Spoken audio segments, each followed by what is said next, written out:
Let's get this party started! He's shining a light in the dark corners of our media. You are fake news. Our government. Handling of classified documents. And our culture. I don't trust anyone. It's common sense amidst chaos. Let's go. Ladies and gentlemen, please welcome... Here's your host, Ike Wingate.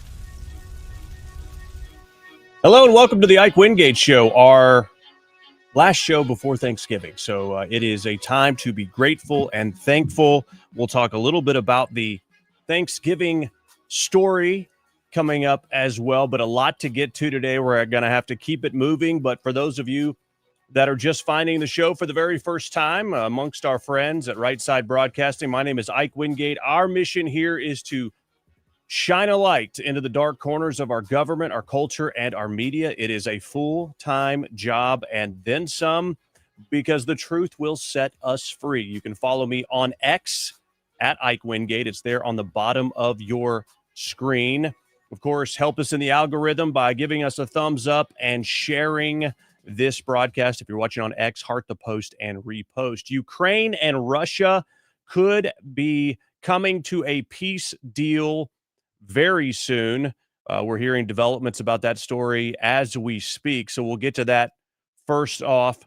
We'll also be talking about this Seditious Six. We have gone over this previously in other shows, talking about the Seditious Six. Basically, these six Democrats who basically told the military personnel to, don't what did they say? Don't obey unlawful orders or whatever they said, right? And so that kind of goes without saying, doesn't it? Don't obey unlawful orders. Isn't that kind of common sense? Well, a lot of people have said, hey, there's something wrong with this. President Trump tweeted out, this is sedition, punishable by death. They asked him later, do you want these people executed? He said no. I think it's treasonous, but apparently the Constitution is very specific about treason, so it doesn't fit that. Well, regardless of what law it does or does not break, Pete Hegseth is investigating this. They may make Senator Mark Kelly active duty again and bring him up for court-martial. That's what Secretary of War Pete Hegseth tweeted out earlier today. We'll talk about that. Of course, the Comey case dismissed. Marjorie Taylor Greene quit. There are rumors of a Whitehouse Staff shakeup as well. We'll talk a bit about that. Mamdani and Trump met together days ago. We'll talk about that with someone joining us here from the Westchester, New York Republican County Committee, just outside of New York City, giving us sort of an on-the-ground take from what is happening there.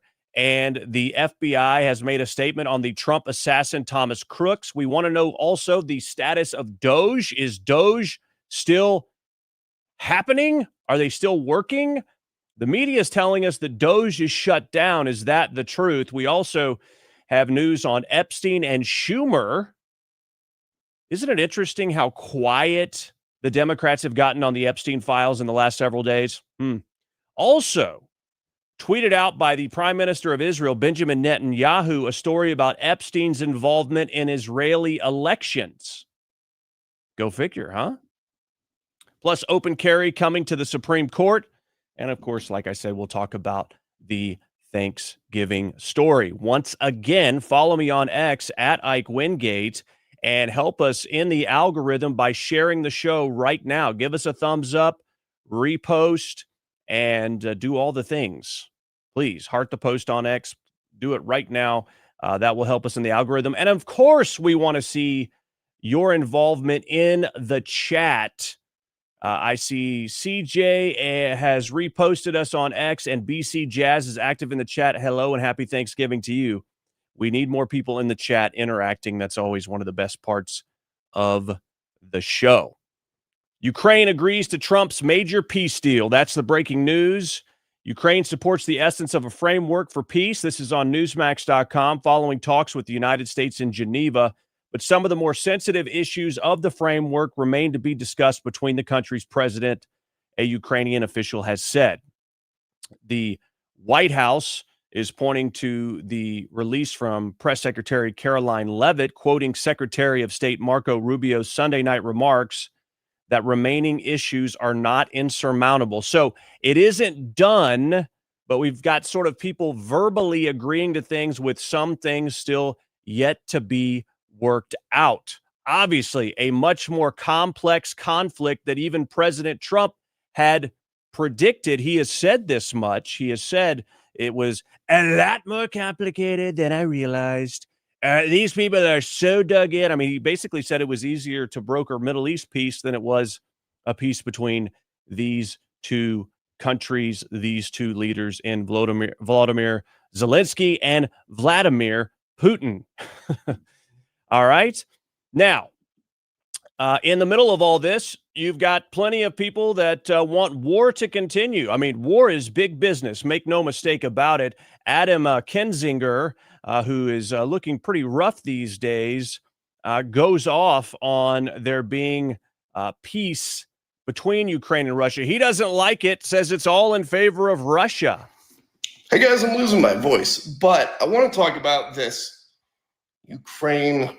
Also, tell me if you also believe that this guy might be inebriated. That's just my first impression. Russia deal, where there was this 28-point plan that the U.S. came up with for Ukraine and peace. And then there were some questions about whether it was actually Russia that wrote it or whether it was the U.S. And there's been this back and forth. It's like impossible to follow. But the bottom line is this plan, this peace plan that was given to Ukraine is just a complete capitulation of Ukraine. It's awful. And everybody knows this. And the European allies know this, and hopefully they stand with Ukraine when Ukraine rejects this. But I just want to make the point that because there were people that thought Donald Trump was going to be good for the economy, and he's been terrible for the economy. The economy is a wreck. It's a wreck, huh? No, actually, a wreck is what the economy was when President Trump took over. We now have inflation around 2.5%. It was at 9% under Biden. And I would say it's going to be very hard to get a lot of these prices down. It's more like we need to get wages up, because once prices kind of settle in, except for, gas prices and some other various specific sectors, you don't really see prices go down once they sort of get to a certain point, right? But you could say we want things to be more affordable, and I would agree with you, but you cannot say with any authenticity or fairness that President Trump has been a disaster for the economy. You certainly can't say he's been a disaster for foreign policy. All the deals he has brokered, peace deals, as well as investment in the U.S. And then look at how these foreign leaders treat him when he's there, giving him unprecedented gifts and respect. And so I don't know, Kinzinger. I don't know where you are. It looks like you might be in a doctor's office right now filming this. I don't know. But I'm going to take the actual facts of the deals that have been done.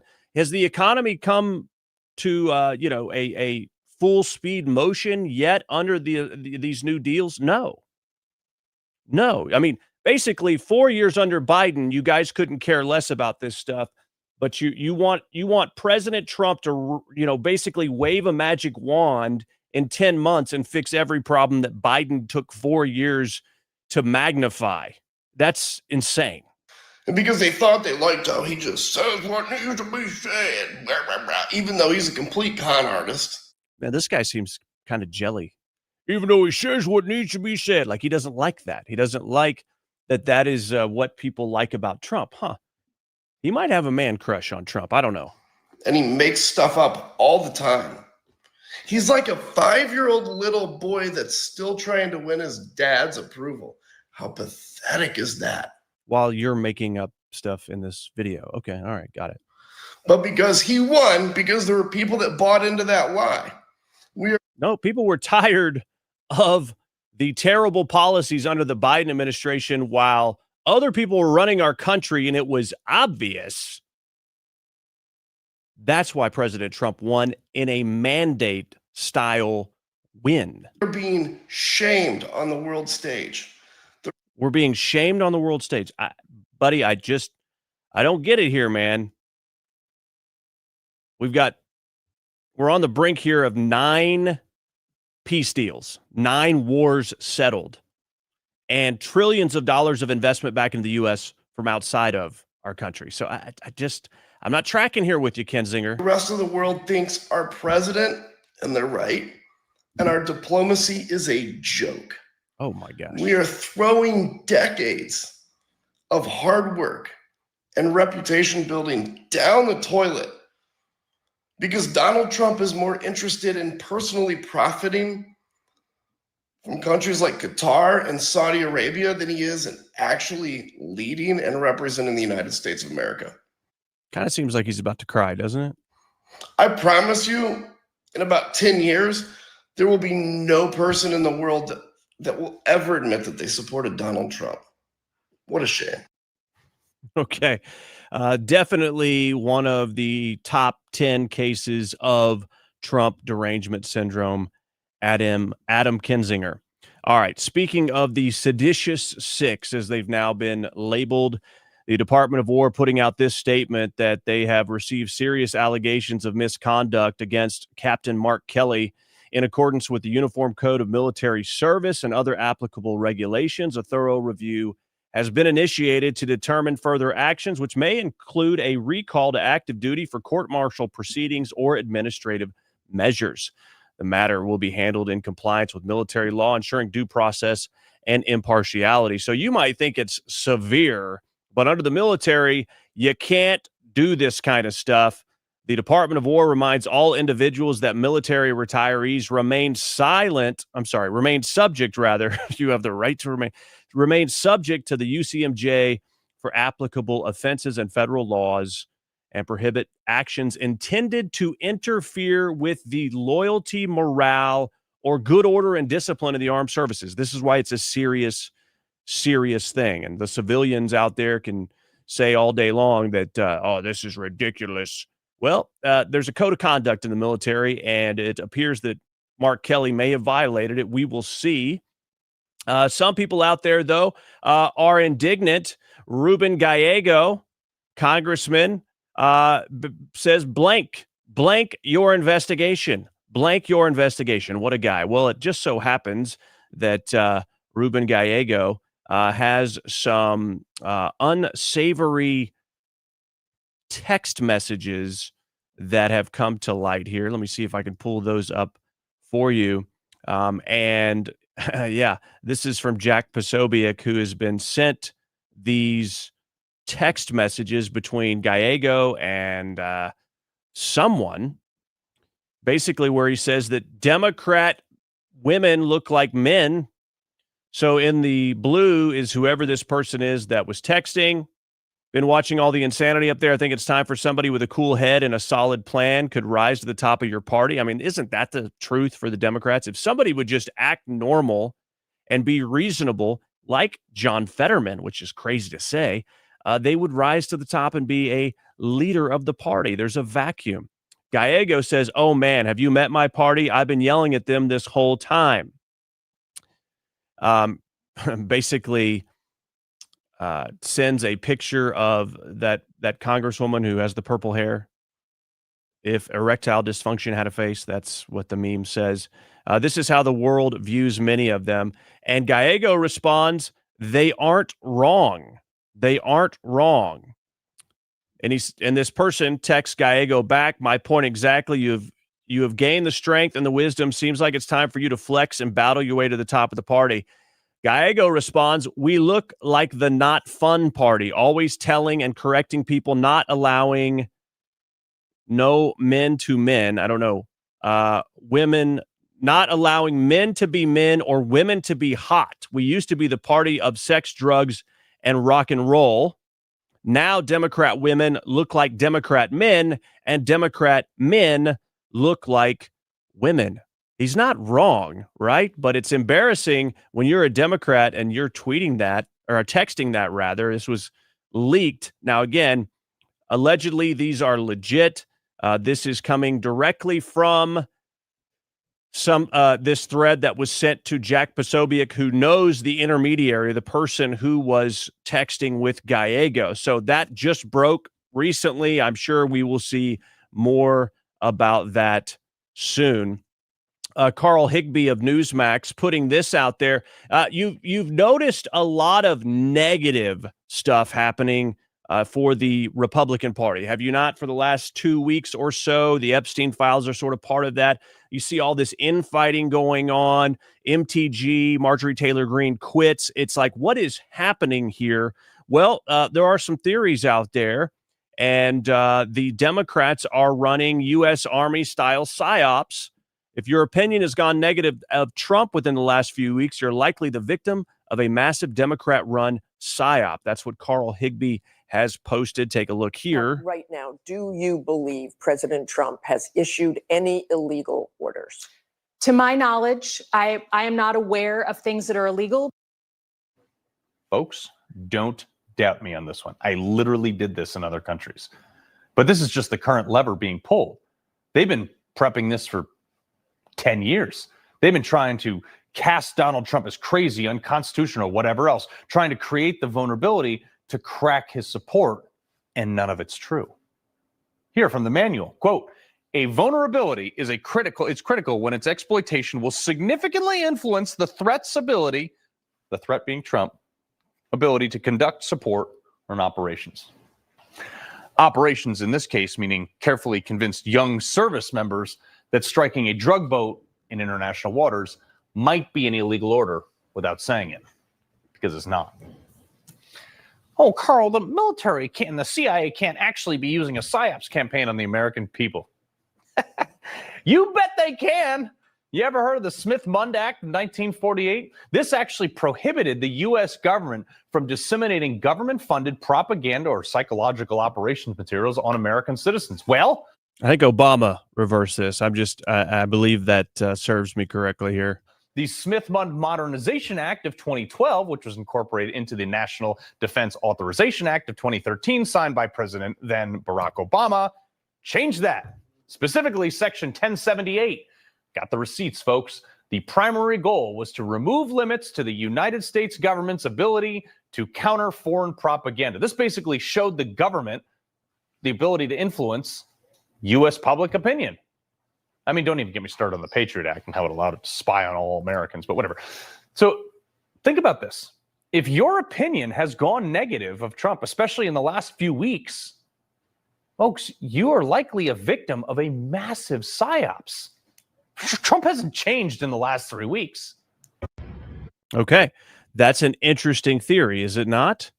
Especially noting historically that act was repealed by Obama. But you also have other people that are talking to people inside the CIA that are saying the same thing. Jesse Waters recently disclosed this same type of idea that is happening currently. What foolishness.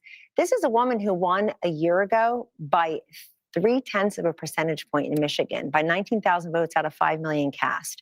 And she speaks like this: I want the people of Michigan, Arizona to know their senators are interested in sound bites and social media screeds rather than facts and figures. So I talked to 2 CIA officers who said that this is a part of a larger hoax. And what they're doing here is they're trying to condition the country to prepare for something bad that's about to happen at the hands of Donald Trump. It's straight out of the CIA playbook. It's a destabilization operation where you get people to mistrust each other. And you do this because she's an analyst. And as an analyst, she would make sure what propaganda operations were successful, which ones weren't. So she knows what works. So the first part of the video, you establish authority. I'm CIA, I'm military, you need to trust us. Second part of the video, they introduce the threat, and the threat's not foreign, the threat's domestic, the threat's Donald Trump. And then at the end, they introduce the solution. What's the solution? You resist, you say no, but they don't give an option. They say this is an obligation for you to do. Okay, so you see how this could have come together.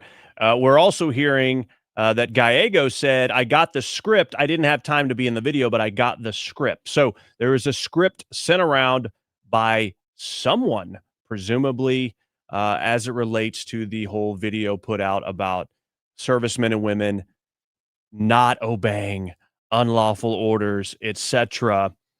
Sand Girl is on YouTube. Says reminding troops of the oath they took is not against the law. It helps troops that are concerned about what they are asked to do so they can seek advice. Okay.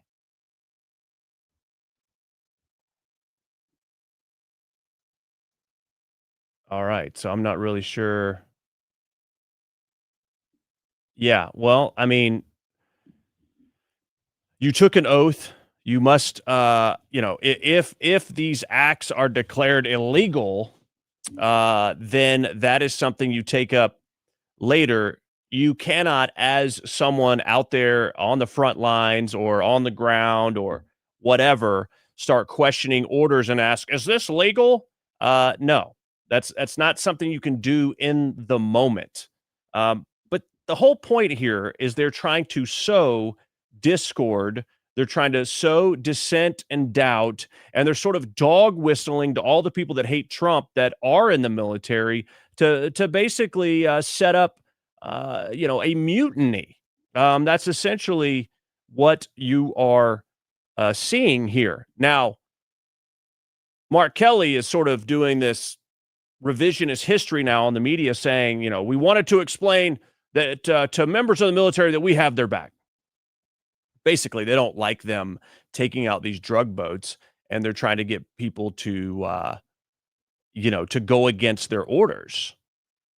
And no one has deemed these taking out these drug boats as illegal. It's not something that anybody was encouraging military to do when President Obama's regime was taking out women and children with drone strikes. But now Mark Kelly is saying, oh, no, we were just trying to tell them we had their backs. Okay. And then just hours later, Ruben Gallego threatens the members of the military with retaliation over this investigation into Kelly. I mean, it's absurd. Rachel, we wanted to do something pretty simple here. We wanted to just remind folks that they need to comply with the law and be reminded, and also explain to members of the military that we have their backs. Donald Trump's going to be gone a couple of years. And if you're part of the military that is going after sitting senators, sitting members of Congress, and part of, the weaponization of government, there will be consequences. Okay. Yeah, we just wanted to let them know we got their backs. Hey, don't you dare have any doubt, because Donald Trump's going to be gone at some point. We're going to come after you. All right, this morning I was on Newsmax quite early on Wake Up America. I was asked about this subject, and here's how it went. And that was that members of the military should follow the law. And in response to that, Donald Trump said, I should be executed. I should be hanged. I should be prosecuted. I think it says a lot more about him than it says about me. He doesn't want accountability. But Rachel, I'm not going to be silenced. I'm not going to be intimidated. Right. Yeah. Ike, he really just sugarcoated everything there, and everything he just said is just false. What do you make of his comments there? Well, Mark Kelly, thank you for your service as a captain, but now I'm going to dub you Captain Obvious, because we know that the military shouldn't carry out illegal orders, and our servicemen and women know that too. Why don't you go ahead and tell us not to eat poison or, stick a fork in a wall socket? We know these things. So what was your point? What were you making this video for, other than mutiny via TikTok or something? This is absolutely undermining the president. It's undermining the commander-in-chief, the chain of command. It's undermining military discipline and morale. I mean, to me, this is treasonous. This is very dangerous, what they're sort of spelling out here in a passive-aggressive way. And now they're sort of backing up going, oh, all we were doing is telling people, not to carry out illegal orders. We know that, and they know that too. And your video was merely political theater at the expense of the morale and discipline of our military. Okay. So I've since been corrected and said that doesn't constitute treason. I don't care, honestly, what law it does or does not constitute. It is a horrible look. It is absolutely un-American. Absolutely un-American. Zero question. Zero question. If you don't like what is happening, then change it with a law. Do your job as a lawmaker. Don't put the onus and the responsibility on our servicemen and women who are carrying out their orders. You are a lawmaker. If you want to change something, then change the law. Do your job. Quit skirting your responsibility and having no courage and then backing up and saying, oh, we're just trying to support our military. Bull crap. What you're trying to do is you're trying to sow discord. You're trying to sow doubt.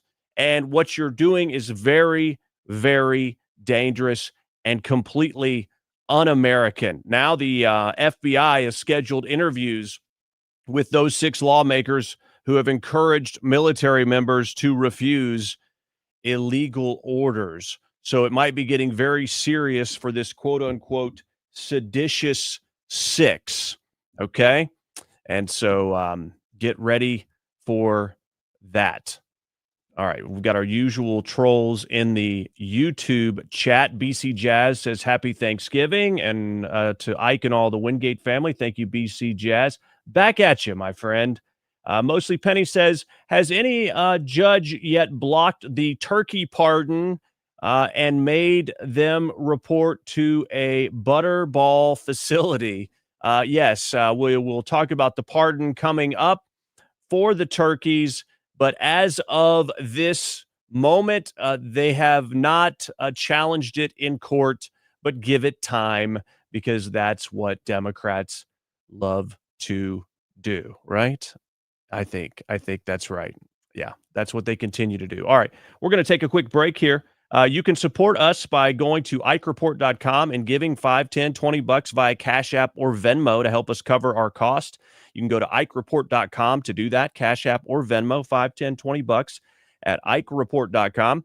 If you don't want to do that, then at least help us out by liking this broadcast and sharing it. You can repost it, retweet it, so to speak, as well. If you're watching on X, heart the post, but all the other platforms, you can give us a thumbs up. All right, we're going to be coming back with the Comey case that was just dismissed, and Marjorie Taylor Greene has quit, and there is potentially a big Whitehouse staff shakeup. That is what we're being told here, and we'll get to all those things right after this.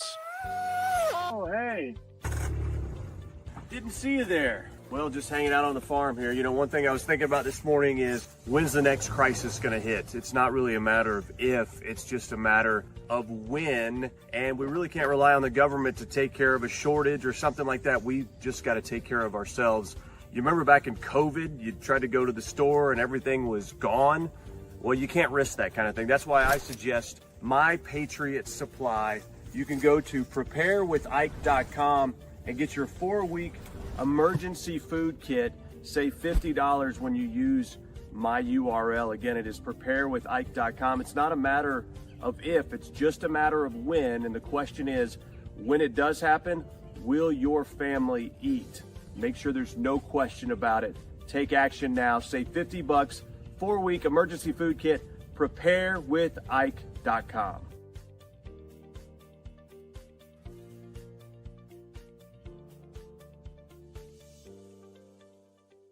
Fourscore and 7 years ago, there used to be men in this country. Now this country's full of a bunch of weenie men. You think about all the stuff that's in the water, plastics, microplastics, there's estrogen everywhere. In fact, compared to 100 years ago, men have half the testosterone that they used to. Look, it's not like getting shot in the back of the head. All you need to do is take chalk once every day, and you can boost your testosterone for fun things that require your energy, like working out or playing sports or actually spending time with your kids. I wish I could do that, but I can't because I'm dead. But if I were alive, I would take chalk. The Patriots said chalk combine the most powerful herbal extracts, so it's all natural, giving you that lift that you need. George, come spot me. Well, Abe, if I too were alive, I'd gladly spot you. It's time to boost your testosterone to levels not seen since 1776 or 1860 or 1864, whatever. But it's herbal. It's natural. It's made in the USA. It's been clinically studied to boost testosterone. We're talking about chalk, okay? Stop being all weird with this trends and everything else. We didn't have that back in my day. We had real men. It's time to get boosted back to those levels when men were men and women were women and there wasn't anything in between. Right, Mary? Yes, Lincoln. That's right. Get chalk. IkeWingate.com. Get chalk. If you want to be like me, get chalk. Except for the dead part. Okay. IkeWingate.com.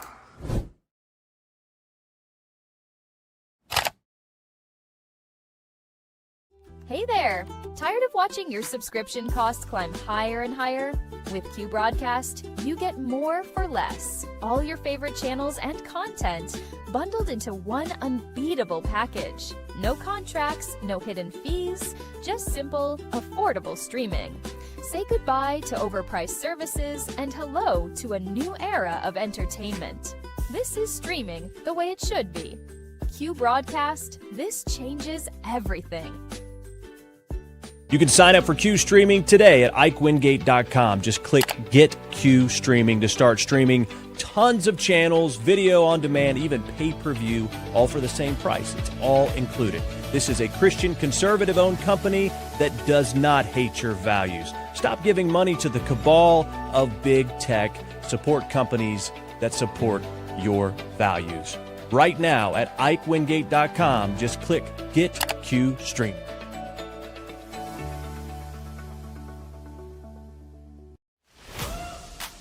He's telling you the truth that the deep state doesn't want you to know.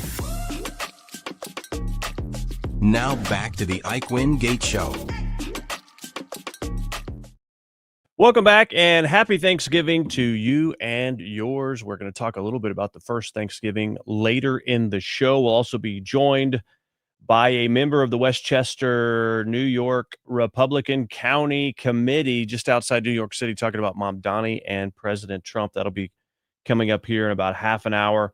And a little bit later, Epstein and Schumer, Epstein and Israeli elections, the Muslim Brotherhood, the open carry regarding the Second Amendment, going to the Supreme Court, and a whole lot more. It's all coming up for you. But the big story that recently broke in the last few days is this federal judge dismissing the indictments against Letitia Big Tish James and James Comey, saying Lindsay Halligan, her appointment as the acting U.S. attorney in Virginia was unlawful. So basically, they dismissed this case on a technicality.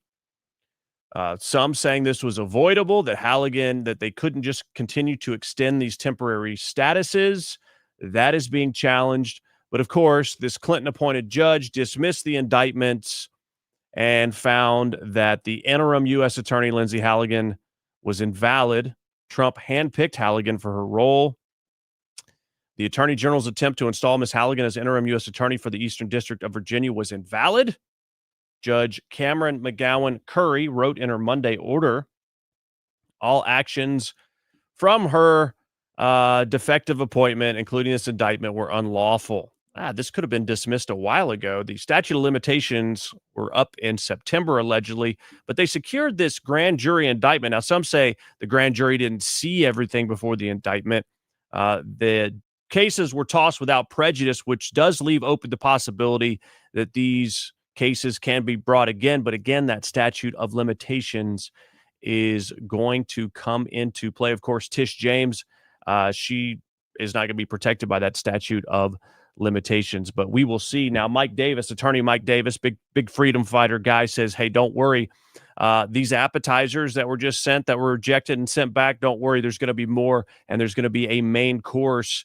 And if it doesn't happen in these other jurisdictions, he will bring it in the Southern District of Florida. Of course, James Comey, a guy who loves the spotlight, made sure he took a victory lap in public yesterday or whenever it was.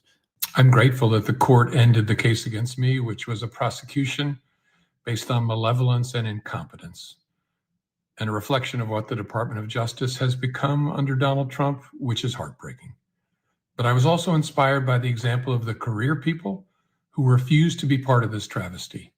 All right. So I'm not going to play this whole thing for you because it's annoying. It's James Comey, the guy who acts like he's just so grieved for freedom and the Constitution, but he allegedly signed off on spy warrants without the justification, without the probable cause, and that's been testified to by whistleblowers inside the FBI. And the press secretary, Caroline Leavitt, addressed this dismissal like this. No, because Lindsay Callaghan was legally appointed, and that's the administration's position. I know there was a judge who is clearly trying to shield Letitia James and James Comey from receiving accountability, and that's why they took this unprecedented action to throw away the indictments against these two individuals. But the Department of Justice will be appealing very soon, and it is our position that Lindsay Callaghan is extremely qualified for this position, but more importantly, was legally appointed to it. No. Okay. We will see what transpires there with that. As far as the challenge goes, the case dismissed on the technicality. Now, why isn't Halligan already approved and confirmed? Why is that happening? I talked a little bit about that this morning on Newsmax. Take a look. The case dismissed after prosecutors said the full grand jury never saw the final indictment Halligan signed. And as we mentioned, this was her first time in a grand jury room. No prosecutorial experience. Ike, really not a good look for the administration here. Not the outcome they wanted. What do you make of this? Well, it's unfortunate it is happening on a technicality, and it is a Clinton-appointed judge. And my question is, why wasn't this dismissed months ago, maybe before the statute of limitations was run out? So certainly in the letter from the judge, the prosecutorial experience, lack thereof, was indicated again and again. But I guess right now, James Comey will have more time to listen to Taylor Swift for a little while, unless this gets brought back up. But I want to know, what's the deal with these Trump U.S. attorney picks not getting secured? The blue slip question is out there with Chuck Grassley and others. They continue to block and they continue to, sort of circumvent the law. Questions on Halligan for sure, but still, I just don't think that we should be in this situation to begin with. Yeah, the question is, okay. So what are we talking about? This blue slip situation. Basically, the case dismissed after prosecutors. They send these blue slips to, if they nominate someone for U.S. attorney in a state, the senators in that state can sort of block them with this blue slip rule, this blue slip procedure. Okay. And that's what we're talking about. Senate Republicans refusing to toss out the blue slip tradition allowed the James Comey and Letitia James indictments to be thrown out by a liberal judge. Chuck Grassley, representative of Iowa, senator there, refused to get rid of the blue slip procedure. So Democrat Senators Warren and Kaine out of Virginia unilaterally blocked the confirmation of Lindsay Halligan. You're never going to get a U.S. attorney pick past them. They're not doing things in the sense of the status quo. The Democrats aren't. They're blocking everything. Everything. It's never happened before. They're blocking anybody and everybody. Okay? So the judge had the ammo to claim Halligan isn't legally in her position, threw it out. Chuck Grassley says the 100-year-old, this was back in August, the blue slip allows home state senators to have input on U.S. attorneys and district court judges. In the Biden administration, Republicans kept 30 liberals off the bench that President Trump can now fill with conservatives. No, he can't, because you guys are still adhering to the old blue slip rules. Speaking of Mike Davis, he chimed in on this. He wants the blue slips to go away. He said he helped get rid of them for circuit judges in 2017. But he says that Grassley isn't the problem. He says if Grassley holds a vote on any U.S. attorney, U.S. district judge, or U.S. Marshal nominee without blue slips, the nomination will fail in the Senate Judiciary Committee because too many Republicans would vote no. Home state senators do not want to give away their power to hand select the U.S. attorney who would prosecute them, the U.S. district judge who would oversee their trial, and the U.S. Marshal who would escort them to prison. The solution is simple, Attorney Mike Davis spells out. He says have all Senate Judiciary Republicans and at least 50 Senate Republicans sign a letter saying this: we will vote to confirm President Trump's U.S. attorney nominees who lack blue slips from home state senators. Then Grassley can move forward with a committee vote. But why would Grassley anger all his colleagues and waste limited committee resources if the nominees will fail? So basically he's proposing this idea, get all of these Republican senators on the record saying they will vote for him, and then do away with the blue slip thing and then hold them to account. So that's that. Now we have this situation with Marjorie Taylor Greene. This past weekend, she sent out this big, long statement. Did you read it all? I'm like, give me a break. I mean, I'm sure, some of what she said is true and, the system and all that stuff. But I'm sorry, ma'am. You were elected to a 2-year term, and you're leaving in the middle of the term right after allegedly you have qualified for some kind of long-term pension, and you're quitting. And now there has to be a special election in Georgia. I'm fighting this horrible system. The system is so bad, but I quit. You're on your own. I mean, I'm sorry. I have no respect for that. I understand that things are getting harder for you and that you and President Trump are in this feud. But President Trump said, they asked him, do you forgive her? And he's like, forgive her for what? We have a different opinion on it. It's not like Donald Trump is freaking out about it. He uses social media to try to apply pressure and get his point of view out. But he's not holding some kind of weird personal grudge. He just didn't like the way she was doing it, and he called her out on it. Hello? But look, Marjorie Taylor Greene's in trouble. She's been, kind of out there for a while. And apparently what she was doing wasn't working. She'd been polling there in Georgia, thinking about running for Senate, the Senate seat, thinking about running for governor, but none of her numbers were anywhere near good enough. I don't know if they were running polls as of late, and that's why she sort of started shifting to the middle. Because let me tell you, she's never been someone who's been in the middle. She's been like in the far QAnon space. And so it's really odd. So it's like, was she moving to the center with these positions and then doing polling to see how well it was landing with people, to see about the possibilities of running for these other positions potentially? I don't know. She lost President Trump's endorsement. The likelihood of her winning re-election was very low. Okay, you lost, but don't quit in the middle of the fight for conservative values and the fight of our lives here. And so she responded to Jake Sherman's tweet. A few other GOP members messaged us over the weekend saying, there's this guy with Punchbowl, I think he is, founder of Punchbowl News.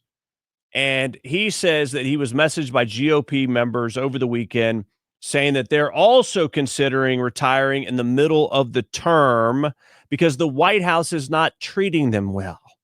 The entire White House team has treated all members like garbage, all. And Mike Johnson's let it happen because he wanted it to happen. Wow. These people are not tough. They have no spine about them. Marjorie Taylor Greene responding to that post saying that's true. Fact check true. But it's worse than people inside the bubble know when you talk to real Americans outside the wicked snow globe of D.C.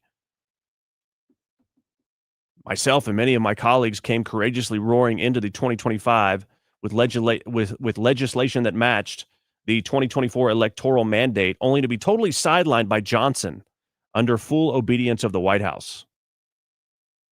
Okay, so Marjorie Taylor Greene is, continuing to pour gasoline on this fire, acting like things are just in disarray. You know, I look at this situation, and certainly there's not going to be any president you agree with everything they're doing. There are things that you don't like that Trump's doing that actually somebody on, you know, in the middle or the left might like. But you know what? Of the vast majority of what President Trump's done has been part of a conservative agenda and good for our country. And you know, when Trump does something they don't, you know, that you don't like, that doesn't mean that, you know, Trump, he's just not the president we thought. Well, there's going to be things you don't like. That's just a fact of life. But take holistically the job he's doing. Right? And so the Epstein files, I would say, were a mark in the negative column for how they were rolled out and how he sort of resisted them. But he came around, and now they're backfiring on Democrats. Somebody did, you know, basically an analysis of Democrats mentioning the Epstein files, and it was nothing for years, and then it went crazy, you know, over the last few months, and now it's nothing again because they were implicated in it. And so, to me, that's, you know, the files are going to be fully released. They've already filed, you know, in less than 30 days, the rest of them. And so other than that, though, I mean, what do you point to and say, oh, I hate the way that President Trump handled that? Because he's done a phenomenal job. He's gotten so much stuff done far, ahead of schedule. Is he perfect? No, I don't know any perfect president. I don't know why that's the standard. I mean, that's sort of the game that Democrats play, is they act like everything they say is perfect and everything they do is perfect. And that's the standard they want to try to hold Republicans to. Well, nobody's perfect, certainly not a Democrat. And so they want to hold people to hypocritical standards that they don't even hold themselves to and try to ridicule from that angle. But I'm sorry, there's no perfect president, okay? And just accepting that. You might look at the economy and say, it's not happening fast enough. I'm impatient too, but look, all of these factors have been laid out. All of these details and policies and tax cuts and investment deals are all lined up. And you've got multiple economists predicting Q1 next year is when it all starts to really pick up speed. Okay. We get more rate cuts likely coming, and those, are just going to magnify what we have going on. But despite what Marjorie Taylor Greene says, despite maybe a psyop that's occurring, the Trump base still supports him overwhelmingly more so than Obama's base or Bush's base supported them at this point in their second term. President losing Republicans? No. Look, this is still Donald Trump's Republican Party, and we can see it here. It's like a rock, to quote Bob Seger. I mean, take a look here. Republicans who approve of Trump. 6 months ago, it was 87%. Now, well, hello, it's the same number. It's 87%. He has not lost any support among Republicans compared to 6 months ago. As I said at the beginning, he's like a rock. He's like a rock. The Republican base is sticking by Donald Trump at this point in time. It really is interesting to watch his overall approval rating go down, but see this be completely constant here. It is among independents. It is not among Republicans. Okay, so how does this compare to past presidents in a second term? Yeah, okay. I think this gives the game away, right? Which is Donald Trump. If you look at 21st century presidents' own party approval at this point in term two, who leads the pack? It's Donald John Trump. 87% of Republicans approve of Donald John Trump. You go back to 2013, 78% of Democrats supported Barack Obama, and it was 78% of Republicans who supported George W. Bush back in 2005 at this point. So Donald Trump has the biggest highest own party approval of any president who served their entire second term in the 21st century. You could look at this one of two ways. You could say, obviously, he's doing way better than past presidents, or you could say there is still room to settle. If there is a reversion to the mean here, if that does fall further, that could chip into his overall approval rating. Okay, Marjorie Taylor Greene resigning from Congress in January. One of the concerns is. So this tells you, I mean, it hasn't moved an inch from 6 months ago. So regardless of what you might be seeing in the media or hearing or whatever, the base is still with President Trump far more than Obama and Bush at this point. So take it for what it is. When you look at the numbers, there is no there about the sky falling. But let's see what they have to say about Marjorie Taylor Greene. Is that Donald Trump backed someone in a primary against her? How has Donald Trump done in his congressional endorsements? You know, when you go up against Donald Trump, you're going up against a buzzsaw because Donald Trump's endorsement record is, it's hard to find anyone else who beats it. All right, I want you to take a look at these numbers, okay? You know, if you listen to the liberal media, oh, well, President Trump, you know, people he's endorsing are, they're losing. Look at his record. 96% endorsement success percentage in 2024. 95 in 2022, which you could argue like that's when, maybe he was, waning, but still 95%. That's incredibly impressive. 2020, it was at 98%. The people he endorsed won. Times Trump endorsees won GOP primaries. In 2020, it was 98%. 2022, it was 95%. In 2024, it was 96%. And I will note the majority of times that Donald Trump backed a challenger to an incumbent like Marjorie Taylor Greene, that challenger won a majority of the time. The bottom line is this. There was a real reason why Marjorie Taylor Greene decided, you know what, it's not worth the fight, because more times than not, when you go up against Donald Trump in a Republican primary, you lose. All right. I get that, but I still don't get what justification she has for quitting. Okay? That makes no sense to me whatsoever. It's not justified. Can't get on board with that. All right. Here's a weird, wacky rumor that's floating around. We got people online that are refuting it, but Paul Sperry, who is the one who has posted this, he's a pretty reliable journalist on a lot of his stuff. He said, developing. Senior White House aides and cabinet heads are bracing for major personnel shakeup, as insiders tell me that the president is growing increasingly unhappy with economic messaging, among other things. Shakeup could include Chief of Staff Susie Wiles in the new year. Okay? You got other people that are part of the cabinet that said this is absolutely false. Again, Paul Sperry's not somebody who just posts a bunch of crazy stuff, so take it for what it's worth. We'll keep an eye on that. But what do you think? Do you think it's time for a shakeup? Let me know in the chat. Also, give us a thumbs up and share this broadcast on whatever platform you're watching it on. And if you are watching on X, heart the post and repost. We're going to talk about the Thanksgiving story coming up. We're going to talk about Epstein and Schumer and the Muslim Brotherhood, the turkeys that were pardoned, and a whole lot more. So hang on. We are coming back after the break with Gaetano Ventrone. He is a member of the Westchester, New York Republican County Committee just outside of D.C. We're going to talk to him about New York City Mayor-elect Zohran Mamdani, who was meeting with Trump in the Oval Office days ago. It's an interesting meeting and a lot of interesting sound bites that took place at that meeting. We'll get his take on what's going on there on the ground in the New York area. So we're coming back with that and more. You're watching the Ike Wingate Show. Back after this. Oh, hey. Didn't see you there. Well, just hanging out on the farm here. One thing I was thinking about this morning is when's the next crisis going to hit? It's not really a matter of if, it's just a matter of when. And we really can't rely on the government to take care of a shortage or something like that. We just got to take care of ourselves. You remember back in COVID, you tried to go to the store and everything was gone? Well, you can't risk that kind of thing. That's why I suggest My Patriot Supply. You can go to preparewithike.com and get your 4-week emergency food kit. Save $50 when you use my URL. Again, it is preparewithike.com. It's not a matter of if, it's just a matter of when. And the question is, when it does happen, will your family eat? Make sure there's no question about it.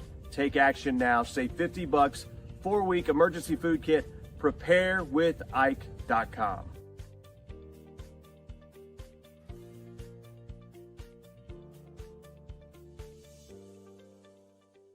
407 years ago, there used to be men in this country. Now this country's full of a bunch of weenie men. You think about all the stuff that's in the water, plastics, microplastics, there's estrogen everywhere. In fact, compared to 100 years ago, men have half the testosterone that they used to. Look, it's not like getting shot in the back of the head. All you need to do is take chalk once every day, and you can boost your testosterone for fun things that require your energy, like working out or playing sports or actually spending time with your kids. I wish I could do that, but I can't because I'm dead. But if I were alive, I would take chalk. The Patriots said chalk combine the most powerful herbal extracts, so it's all natural, giving you that lift that you need. George, come spot me. Well, Abe, if I too were alive, I'd gladly spot you. It's time to boost your testosterone to levels not seen since 1776 or 1860 or 1864, whatever. But it's herbal. It's natural. It's made in the USA. It's been clinically studied to boost testosterone. We're talking about chalk. Okay? Stop being all weird with this trends and everything else. We didn't have that back in my day. We had real men. It's time to get boosted back to those levels when men were men and women were women and there wasn't anything in between. Right, Mary? Yes, Lincoln. That's right. Get chalk. IkeWingate.com. Get chalk. If you want to be like me, get chalk. Except for the dead part. Okay. IkeWingate.com.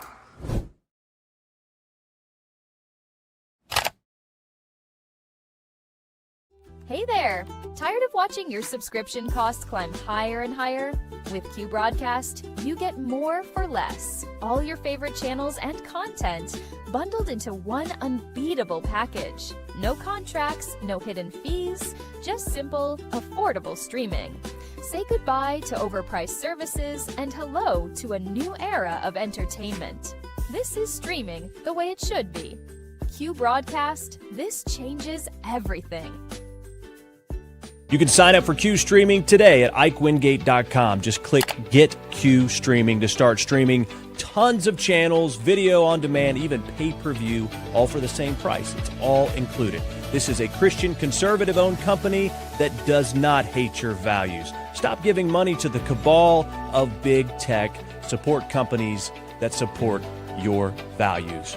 Right now at IkeWingate.com, just click Get Q Streaming.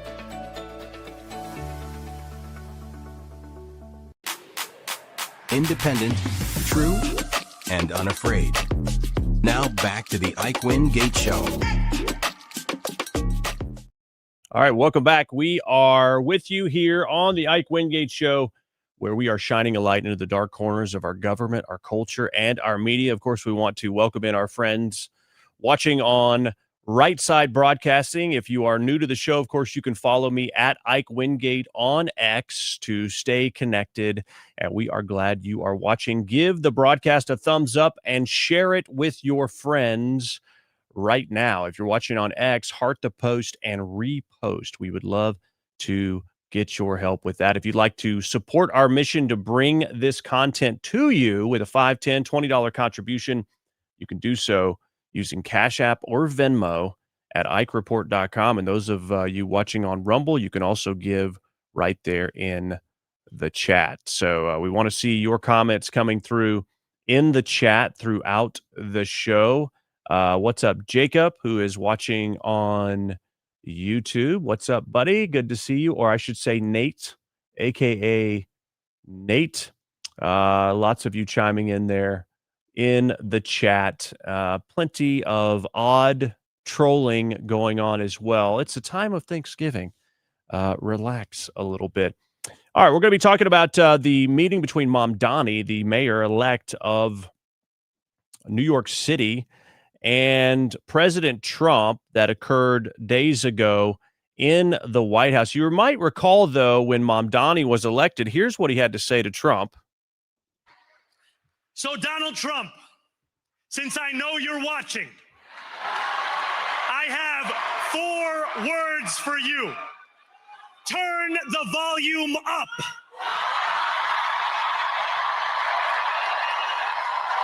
Okay, everybody cheered. He looked all big and bad at that point, right? Yeah, I mean, what a big talker. Well, kind of a different demeanor there in the White House a few days ago, where Mamdani was asked about the fact that he's been calling President Trump a fascist. Are you affirming that you think President Trump is a fascist? I've spoken about. That's okay. You can just say yes. Okay. It's easier. It's easier than explaining it. I don't mind. So President Trump kind of bailed him out of that comment. So what do you think about that? That was kind of interesting. Got some theories on that. I tell you what, why don't we bring someone in who is there just outside of New York City? Gaetano Ventrone, who has been a loyal viewer of the show as well. He is with the Westchester, New York Republican County Committee there just outside D.C. to give us a little bit of an insight on what is happening there on the ground. Gaetano, welcome to the show today. Tell me, what are you thinking when you see that meeting inside the Oval Office there as a New Yorker? What first hits you as a guy who's not necessarily, I'm guessing, a Mamdani supporter? Well, hello, Ike. Thank you for having me. It seems that Mamdani turned the volume off. If you ask me, Trump was in command of that entire meeting. And for Trump to heap that much praise on him, he must have laid it on pretty thick with President Trump.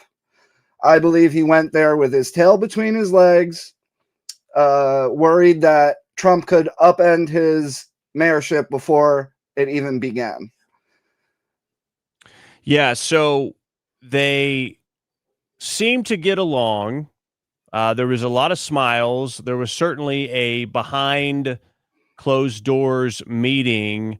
Here's how President Trump responded regarding just helping Mamdani. Take a look at this.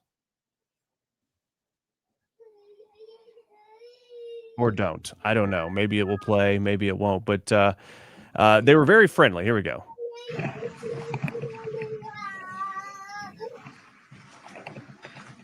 Well, thank you very much. We've just had a great meeting, a really good, very productive meeting. We have one thing in common. We want this city of ours that we love to do very well. And I wanted to congratulate the mayor. He really ran an incredible race against, a lot of smart people, starting with the early primaries against some very tough people, very smart people. And he beat them easily. And I congratulated him. And we talked about some things in very strong common, like housing and getting housing built, and food and prices, and the price of oil is coming way down. All right, so they seem to have common ground regarding affordability. But what do you think President Trump's strategy here is by being so nice to Mamdani? Well, the White House had actually said beforehand that they were planning on being very cordial, and that's how they wanted it to come off as well.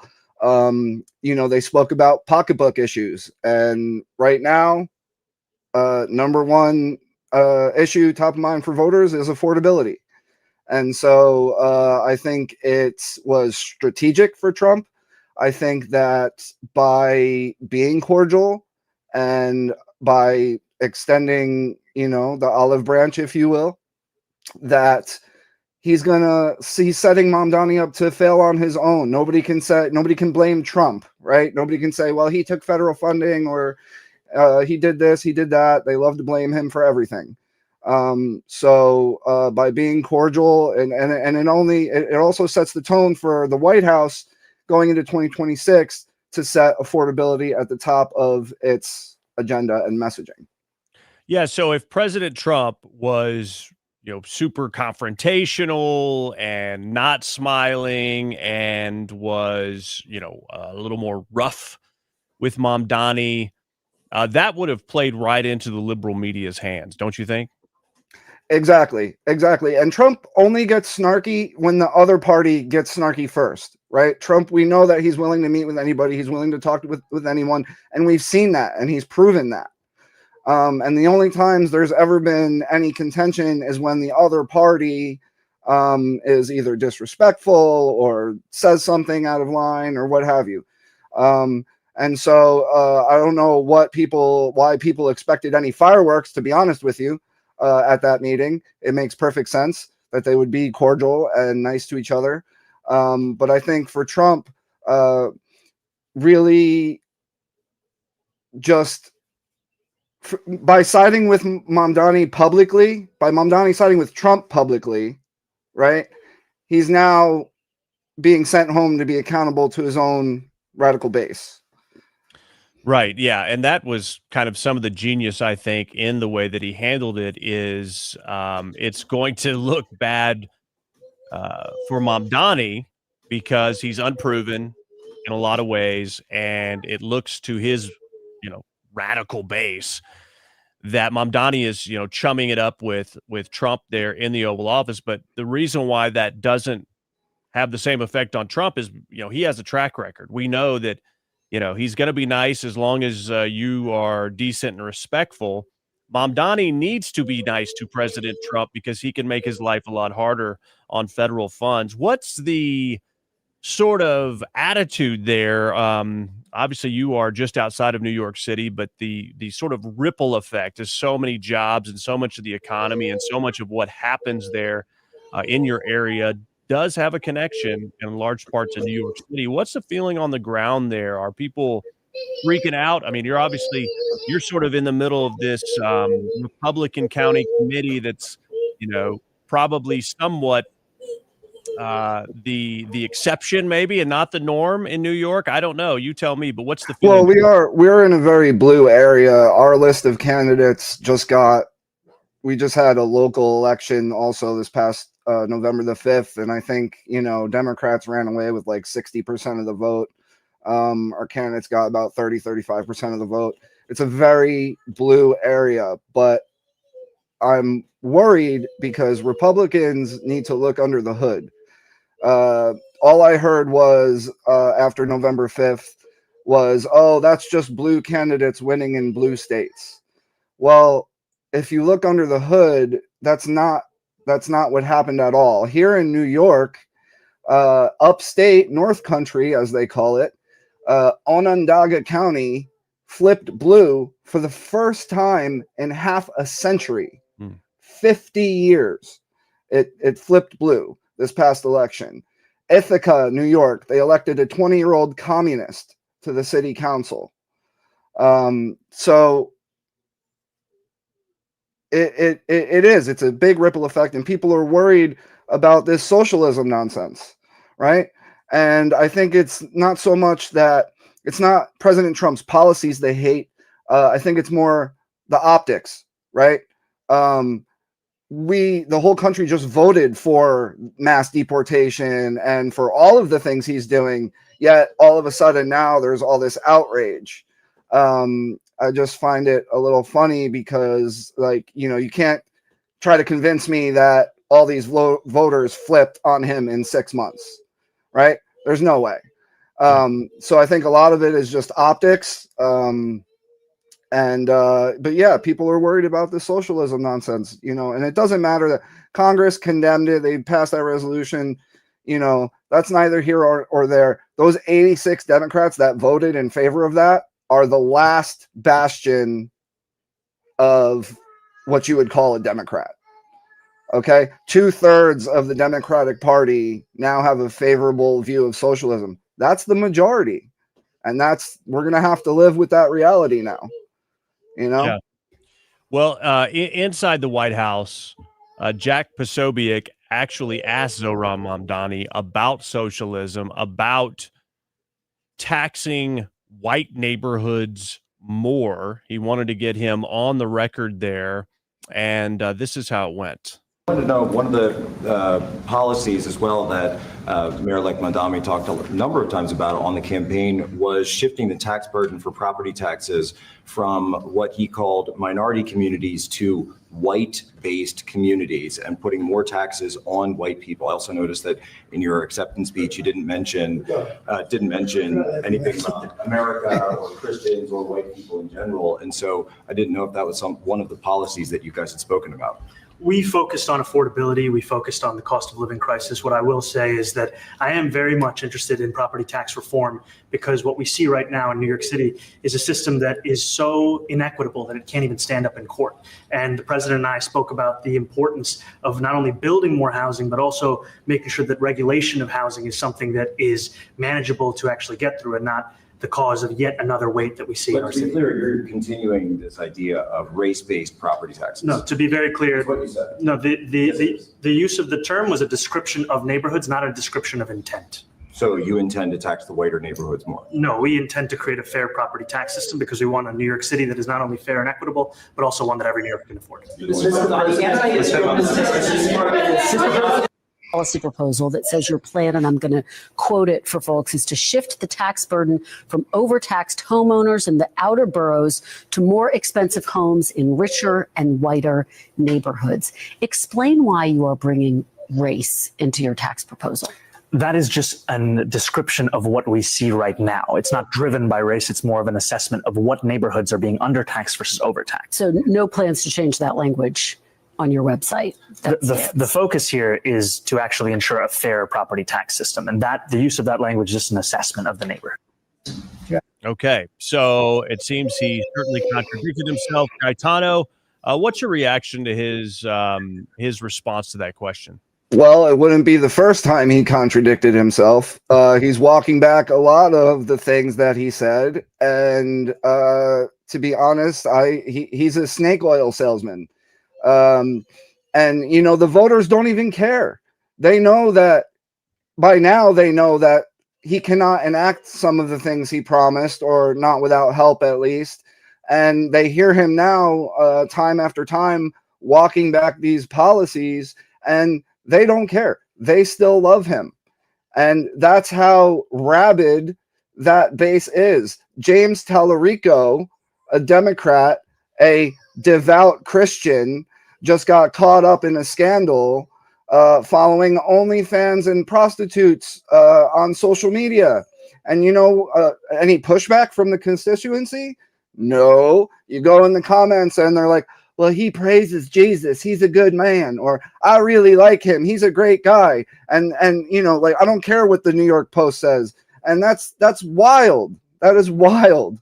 They have lost all morality and accountability. They just don't care.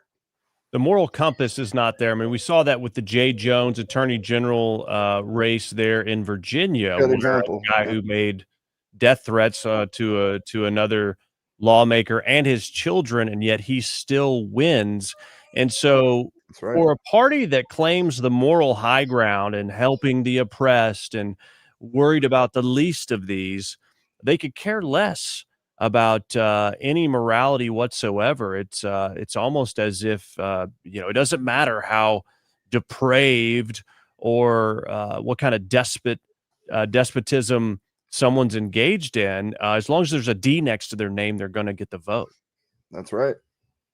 Yeah, that's right. And it's sad, but you know, that's what these quote unquote safe districts, you know, as long as you're a Democrat or and that goes for the same, you know, there's Republican safe districts, you know, where generally the Democrat or whatever will win every time. You know, it doesn't matter who the candidate is, as you say, as long as they have a D next to the name. And you're absolutely right. The amount of sheer, it's just, I can't wrap my head around it. I can't even wrap my head around it. There's no words. There's no words for these people. So quickly, before we let you go, you're with the Republican County Committee there, Westchester. Do you guys have plans, strategy? You know, don't want you to reveal any secrets, but is there some sort of concerted effort to try to flip some of these other races or push back against this? I mean, with the social. Well, yeah, we try every year. We try every year. Excuse me. The midterms, I believe, are going to be really hard. I think they're going to be really hard on Republicans. As Trump expressed his, he didn't like the economic message that's coming out of the White House, and I agree with that. I think there's a lot of messaging issues that can be fixed. But I also think that they need to go with some younger candidates, like JD Vance, okay, Marco Rubio, okay, not older than that. They should get some young blood in there as well, because where are the Republicans AOCs? Where are our Mamdanis? They don't exist, right? We need to match that energy, because if we don't, they're going to walk all over us. And all they have to do is use the Trump fear-mongering that they've been using for the past decade, and it seems to work just fine on their base even today. So yeah, I'm a little worried about the midterms. Yeah, keep fighting the good fight. I'll say this from a standpoint of optimism is I'm actually glad that there was a bit of a referendum there in those few races a couple weeks ago, because if there was some sort of unprecedented situation where Republicans won in Virginia or New Jersey, I think there would be a tendency for complacency on the Republican side. And the fact is, there's a little bit of a postmortem on why it went the way it went. And, President Trump keyed in very quickly on the fact that there's a messaging issue. Obviously, there's, a literal issue on the affordability of some items, just getting things back to a stable place because of what the Biden administration policies did. But also the messaging. We really need to tout the wins. And a big part of economic confidence is just positive press. And so I think if you could take something positive from the way those races went, it is going to get Republicans working again and not to rest on their laurels. And that's really what they got to do. They got to work like the underdogs, not like the majority. So, all right, Gaetano Ventrone, thank you for joining us. Westchester, New York, Republican County Committee there. I hope you have a fantastic Thanksgiving, sir. Thank you. You too. Happy Thanksgiving, everybody. Thank you. All right, so now we're going to look at the FBI, who has concluded that the Trump assassin Thomas Crooks acted alone. Report from Fox News came out days after Tucker Carlson's bombshell report on Crooks' online activity, saying that the would-be assassin acted alone after a massive team doggedly pursued interviews with thousands of foreign and domestic individuals as part of an unprecedented global investigation. We reviewed this case over and over, looked into every nugget. We've spoken to the families, the president. There's no cover-up here. That's what Dan Bongino told Fox News Digital. Now, Kash Patel just did an interview with Catherine Herridge that was released, recently on X. You could go check that out. It's about 30 minutes. I watched it. And I think it, colors in some more of the questions that we had. I watched it and I thought, okay, that to me tells me there are some other things going on. Now, the criticism of the interviews, there weren't many follow-ups. Maybe that was a rule. Maybe they were crunched for time. It is a little suspicious looking, or at least it's not the best look, that it took Tucker Carlson's piece on Thomas Crooks and all his online aliases and all of these years and years of comments for the FBI to finally come out and sort of talk about some of this stuff. And so that is creating a little bit of doubt. But I will say, for the most part, it looks like Kash Patel is getting a handle on things and providing some additional details that make some of the moves that they've been making make a little bit more sense. But here he is talking specifically on that interview with Catherine Herridge about Thomas Crooks acting alone. Just to be clear, did Thomas Crooks act alone? Yes, based on the evidence that we have, that is the conclusive finding of the matter. Is there evidence of foreign involvement? There, as we indicated in our public disclosures, Thomas Crooks had some online platforms where he engaged through email with a couple of individuals overseas, and we chased those down literally to the end. And basically it was just that, online email accounts overseas without any substantive communication. What was Thomas Crooks' motive? He, as has been publicized, had a basically hateful relationship with the United States government, talked disparagingly about both political parties, to include President Trump, and talked about the need to take matters into his own hands. And unfortunately, that's what he did. Okay. So not a ton of details there, but you remember the FBI we heard that there was maybe some involvement, some connection via his phones or something like that to foreign entities. We haven't heard anything else about that until right then. But we also were told by the Biden FBI that this guy had no online footprint. That was a total flat out lie. And it took Tucker Carlson's report for us to find that out. About 23 different aliases. The guy was, according to Miranda Devine, she did a further investigation. Thomas Crooks was using they, them pronouns as well. And Thomas Crooks was a diehard Trump supporter and spewing hateful rhetoric against, Democrats or anti-Trump people for a couple years. And then COVID happened, and the guy did a complete 180 and threatened Trump online, threatened Republicans online, threatened, the barrel of a gun as the best, option or whatever it was. And it's as if some kind of mind virus infected him years ago, but that mind virus was able to be switched and manipulated against Trump during COVID.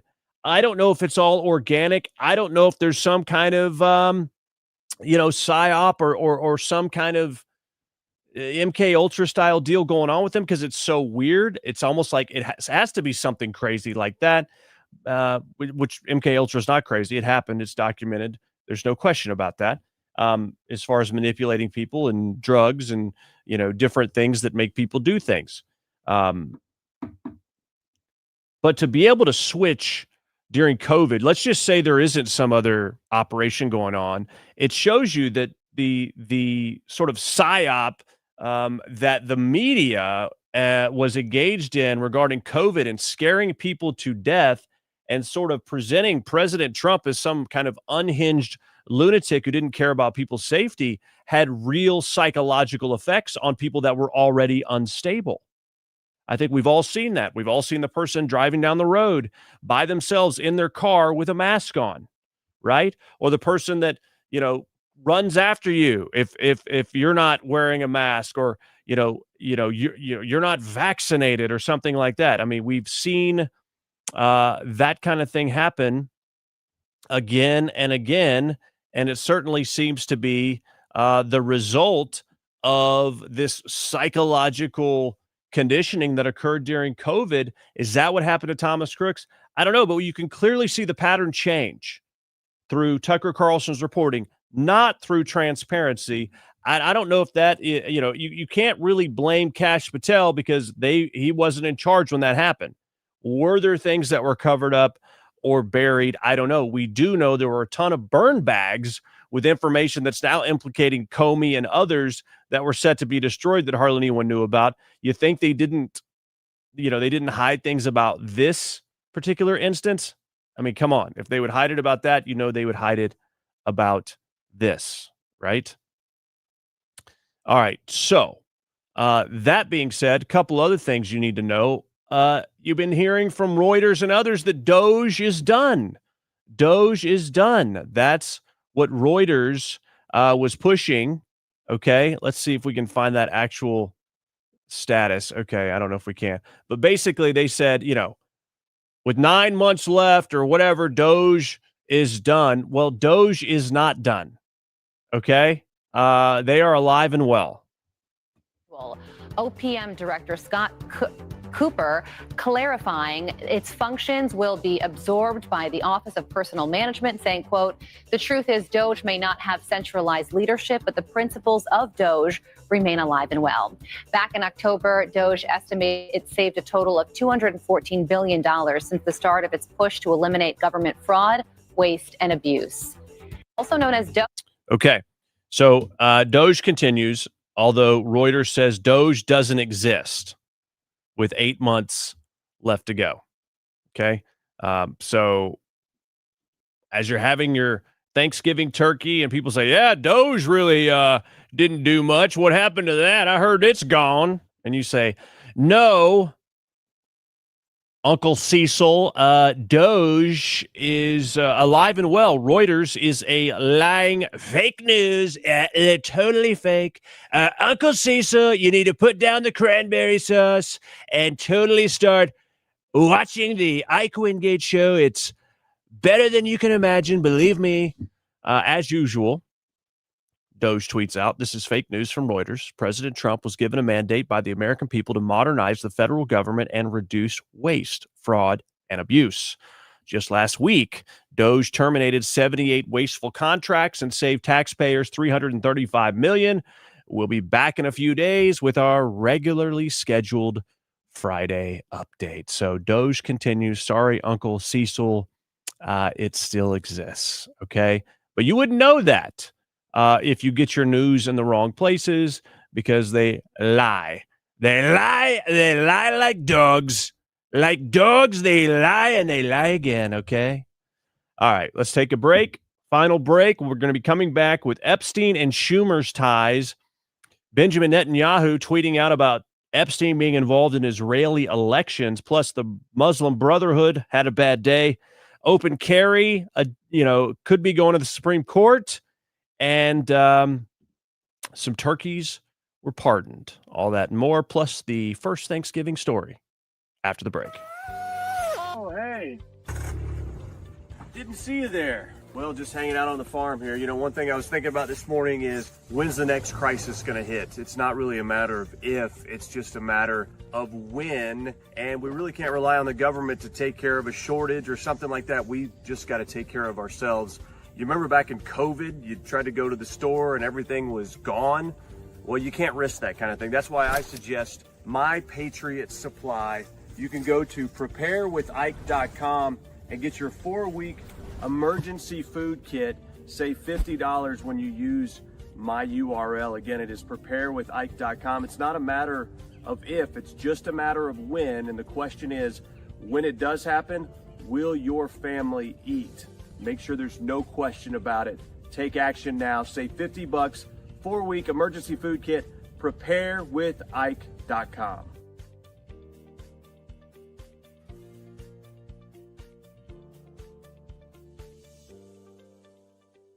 Fourscore and 7 years ago, there used to be men in this country. Now this country's full of a bunch of weenie men. You think about all the stuff that's in the water, plastics, microplastics, there's estrogen everywhere. In fact, compared to 100 years ago, men have half the testosterone that they used to.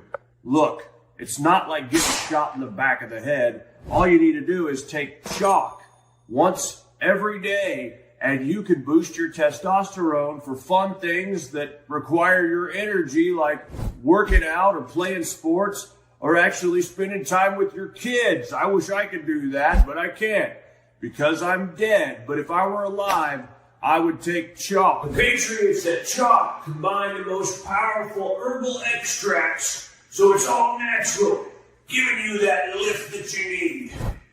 George, come spot me. Well, Abe, if I too were alive, I'd gladly spot you. It's time to boost your testosterone to levels not seen since 1776 or 1860 or 1864, whatever. But it's herbal. It's natural. It's made in the USA. It's been clinically studied to boost testosterone. We're talking about chalk. Okay? Stop being all weird with this trends and everything else. We didn't have that back in my day. We had real men. It's time to get boosted back to those levels when men were men and women were women and there wasn't anything in between. Right, Mary? Yes, Lincoln. That's right. Get chalk. IkeWingate.com. Get chalk. If you want to be like me, get chalk. Except for the dead part. Okay. IkeWingate.com.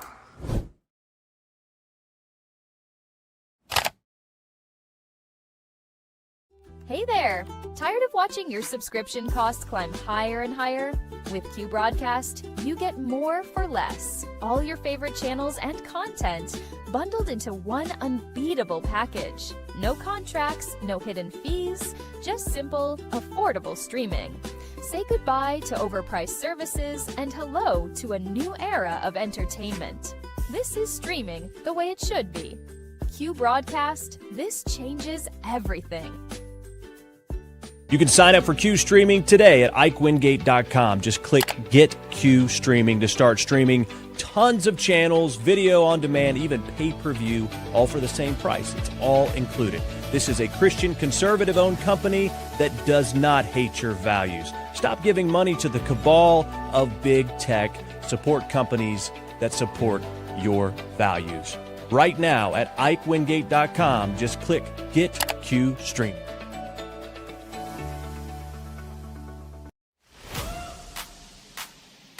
He's the Rush Limbaugh for the next generation. Now back to the Ike Wingate Show.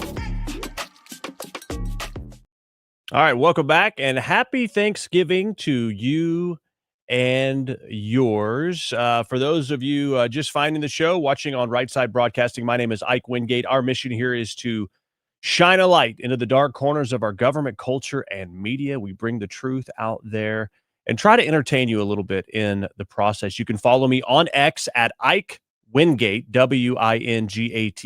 It is there on your screen on the bottom left if you would like to follow me there. And of course, whatever platform you happen to be watching on, please help us in the algorithm by giving us a thumbs up and sharing this live. Give us a thumbs up and repost or share, or if you're watching on X, heart the post and repost. A couple comments here.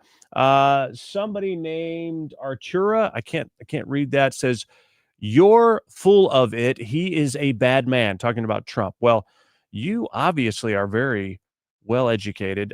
You're full. It should be your, Y-O-U apostrophe R-E, as in you are, not your. There's no ownership here. And instead of F-U-L-L, it's spelled F-O-O-L. You're full of it. He is a bad man. Okay, well, I'll take your word for it. Okay.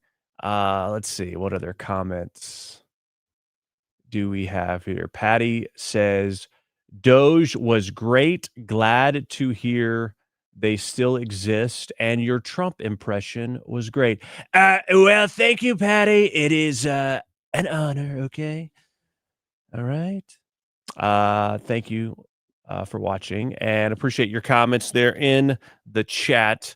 There are plenty more comments, but some of them are not safe for work because of what some nasty people are saying, but that's okay. Thank you for being here. Maybe you'll get a little bit of exposure to truth, and that is what we hope to do. Now, look at this FEC record showing through J. Epstein and Co. Child sex trafficker Jeffrey Epstein gave $22,000 to Senate Minority Leader Chuck Schumer, who said Trump should answer for his friendship with Epstein, including $7,000 direct to Schumer campaigns and $15,000 to Schumer-tied PACs. Again, what you don't hear anymore are Democrats talking about the Epstein files. It's as if it never happened. So, little Chucky Schumer, it's time for you to tell us what happened. All right. Interesting post from Benjamin Netanyahu, Prime Minister of Israel. It seems Israel is in the news all the time. People want to blame Israel for everything, no matter whether they had anything to do with it or not. I never said Israel was perfect. I certainly never said Benjamin Netanyahu is perfect. I do think it has reached a point where people just blame Israel and Jews for everything. And so I'm fatigued with it. Even if you had some kind of legit argument, it's just like, people have gotten so greedy with this whole argument that now it's like it's diminished attention spans for it.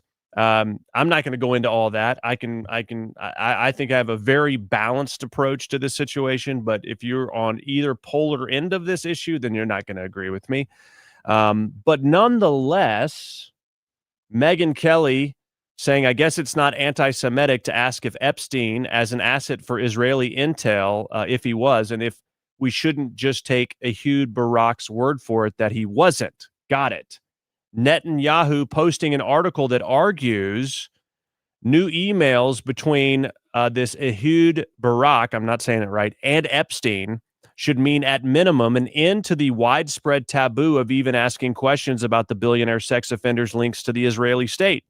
Epstein brokered security deals for Israel, had a close friendship with one of its former prime ministers and military officials, and apparently even secretly involved himself in the country's elections. And that is what Benjamin Netanyahu tweeted, was a link to this story. Jeffrey Epstein claimed to have meddled in Israel's elections. Newly released files show Jeffrey Epstein claiming to have been involved in Ehud Barak's 2019 election challenge to Benjamin Netanyahu. It's well past time to ask questions about the billionaire pedophile's links to Israel. This is in the Jacobin.com. Now you can understand why Trump wakes up in the middle of the night sweating when he hears "you and I are friends." That's one of the sensational, damning Jeffrey Epstein messages that has been roundly quoted since being extracted from the more than 20,000 documents released by the House Oversight Committee last week, a reference seeming to Epstein via the damaging information he had amassed on the rich and influential. Yet what's been left out is Epstein appeared to be taking credit for former Israeli Prime Minister Ehud Barak's re-entry into Israeli politics in 2019. So basically in the emails, he's taking credit for toppling current Prime Minister Benjamin Netanyahu with some kind of involvement in the election. Again, this is Benjamin Netanyahu who tweeted out this article. Okay. And so my observation here is that Epstein was involved in a lot of different countries, doing a lot of different things. I don't know who he worked for or didn't work for, because, I mean, you could make a case he works for this person, that person, who knows? Because he's involved in so many different things. So that is an interesting tidbit there out of the Jeffrey Epstein files. Now, speaking of, Candace Owens says that there is an assassination plot that's been planned against her by France. She says she's going to be off the air this week. She says an update, the White House and counterterrorism agencies have confirmed receipt of what I reported publicly, that Emmanuel Macron attempted to organize my assassination, per a source close to the first couple. She goes on to say, I will again state that the French legionnaires who were involved in Charlie Kirk's assassination, but they did not act alone. For all of you who doubted my claims, you can now look to the President of the United States and our intelligence communities to issue a statement to confirm whether I am telling the truth. So she says France was involved in Charlie Kirk's assassination, that I believe there was $1.5 million bounty put on her head by Emmanuel Macron, and she has reported that based on some source she has. I'm not sure any of this is actually based in reality. There have been people that have literally tricked Candace Owens, convinced her that they are a source, and she shared some address the other day saying that the assassin for Charlie Kirk, the Charlie Kirk assassin, Tyler Robinson, and other people were linked to this one address. Well, it turns out it was the address of her very own attorney that someone lifted off of one of these lawsuits against her, and she didn't pick up on that. So I don't put her filter as very effective, But nonetheless, if this was true, it would be absolutely bonkers. I just highly doubt it, but you never know, right? Speaking of bonkers, let's play this clip from Eric Swalwell, a guy, remember Fang Fang? Yeah, right? Him and Fang Fang. And, he is now running for governor, California. And he says people should be able to vote by phone. By phone. I think every Californian vote by phone. Yeah, if we can do our taxes, do our make our healthcare appointments, make essentially do your banking on. He doesn't even actually have a list of things that people do via phone. Like it's like he just thought of this 8 seconds ago. Fine, you should be able to vote by phone. Make it safe, make it secure, but it's actually already happening. If you can make an appointment with your doctor, you can elect the next president. I mean, if you can call a bank, you should be able to vote. All over the United States. I want us to be a blue state that doesn't do just a little bit better than like Georgia or Alabama when it comes to like voting access. I want us to max out democracy. Also, as it relates to democracy, if you wait in line for 30 minutes or more, if you do want to vote in person, I think you should fine every county for every minute that a person has to wait longer. We have to be better, not just a little bit better than the other states. The DMV. I don't think Californians should have to go in person to the DMV anymore. I think we can do that virtually. I think you can have the DMV employees do it virtually, but that's a lot of real estate. Is that the most popular position? Digitize the DMV. Digitize the DMV. Today? Yeah. We can modernize the state, and I look forward to bringing these ideas to Californians. Okay, vote by phone. I mean, what could go wrong, right? He's talking about, we need to be better. Well, you are right about one thing. California definitely needs to be better. But the answer is not voting by phone, you buffoon. Just do what the state of Florida does. We have their results right away on election night. And this guy is just, I think he's just trying to get clicks. But the fact that he threw out this preposterous idea and then, which is totally set up for mass fraud. But he throws out this boneheaded idea and then he can't even make the case for why it would make sense. We make healthcare appointments on the phone. The thing we talk to banks. How does that equate to we should vote by phone? I mean, give me a break. Anyway, let's see what else is going on here. Okay, a couple other bits of info for you. By the way, like the broadcast, repost us, share us, help us out. President Donald J. Trump just signed an executive order directing Secretary Rubio and Scott Bessent, Treasury Secretary, to begin the process of designating certain chapters of the Muslim Brotherhood as foreign terrorist organizations and specially designated global terrorists. So a lot of people are happy that the certain chapters of the Muslim Brotherhood have been designated as foreign terrorist organizations. Others say it doesn't go far enough. I would say this is a great first step to call it out because we absolutely know they have been part of these terrorist networks with connections to Lebanon, Jordan, Egypt, and other places that are outside of and in contrast, in conflict with United States interests. Okay, so that is one of the developments there. All right. And also, the Trump DOJ has filed with the Supreme Court to strike down state laws banning the public carrying of firearms. California, New York, Hawaii, Maryland, New Jersey, and other states have laws which would be impacted by this. A win in this case will restore Second Amendment rights for millions of Americans, Attorney General Pam Bondi said. Now, there's been some questions on Pam Bondi's attitude toward the Second Amendment. And this, to me, is a huge step in the right direction, basically saying there shouldn't be any laws about carrying firearms. I mean, there should be some laws, right? Some, for obtaining them, maybe. But as far as the carrying of firearms, you have to get these concealed carry permits. I have one. But, I know many gun advocate groups that say we don't even need that. There shouldn't have to be a concealed carry law. Someone should be able to carry if they are a law-abiding citizen, they should be able to carry that thing anywhere and everywhere. Of course, they make these gun-free zones and that kind of stuff, which just sets up all kinds of victim potential, as we've seen many times over in these school shootings. But we'll keep an eye on that as it relates to the Second Amendment.